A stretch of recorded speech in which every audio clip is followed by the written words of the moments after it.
Finally got the new dampers in. Open the box, show you guys the goods, and we'll eventually get them on the car and do another video and see, hopefully they fit, mold up, mount up correctly, but I wanted you guys to see them when we first open them here, see how they package them and see if they look like junk or quality.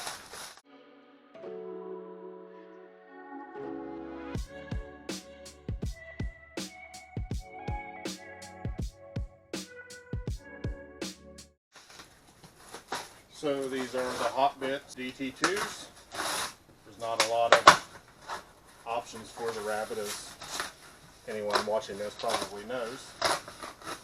So we're pretty excited to try these. Hopefully not in the top plates in the first rally.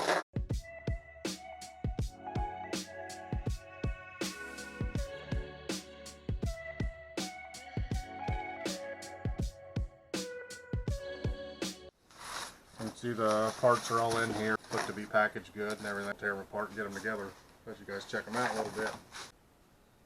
Okay, so a little tip that I just figured out for the new suspension, the Hotbits suspension, we bought new top hats.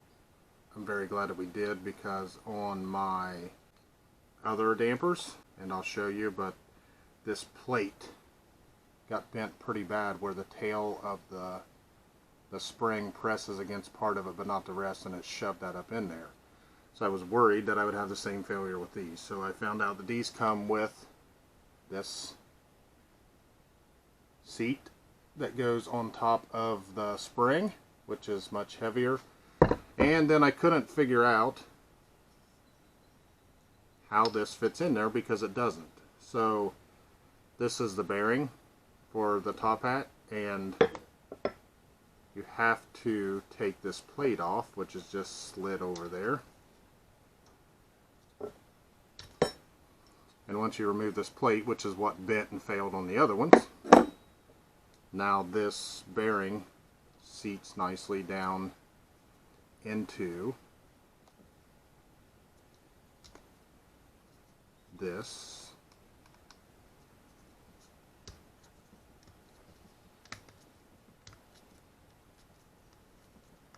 new, much beefier, stronger plate for the top of the coil. It sits really nice and flush. The coil is flat on the top of the new dampers, so it will be a lot more evenly distributed weight into this rather than just pushing on one edge like it did on this one. This is way more stout, thicker, and should hold up much better. I'm super glad that that's part of it, because that was something that really concerned me, and I was going to have to figure out a different option to buy a whole different style of top hat, which would require one with like camber plates on it, and you know, good ones are quite pricey. So super stoked to figure that out. And then this just sits in there, and then that's your bearing, so your damper can now turn, you know, as you turn your wheels. So yeah, that's a awesome feature that I figured out, and I'm very glad that that came with it. So yeah, that's a little tip in case you ever do run these. So to put the top hats on, the adjuster on top of the damper has a set screw in it. You back the set screw out, pull the adjuster off.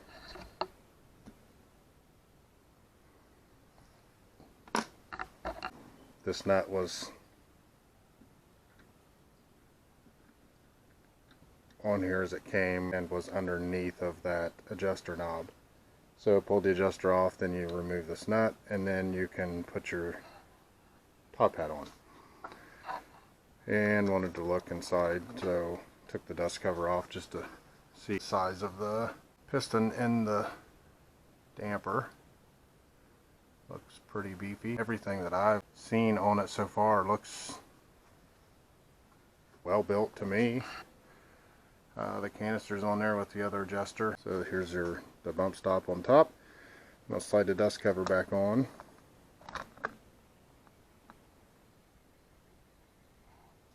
And then here would be your adjustment to set ride height. But now that we figure out how to get the top hat together, so this is the piece that came on the dampers, and we removed that metal piece off of this bearing and slid this together. It fits perfectly snug, no movement at all. So now this slides over top, and like I said, the top of this spring is flat, so it sits right into that.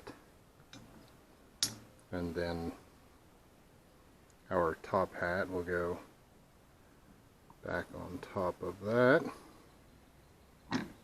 like so. And then we will probably have to compress the spring some or whatever to get this pushed down enough. Well, I'd probably do it by hand, but I'll push that down, start that nut back on top, and then adjustment knob will go back on top just the same as it came off.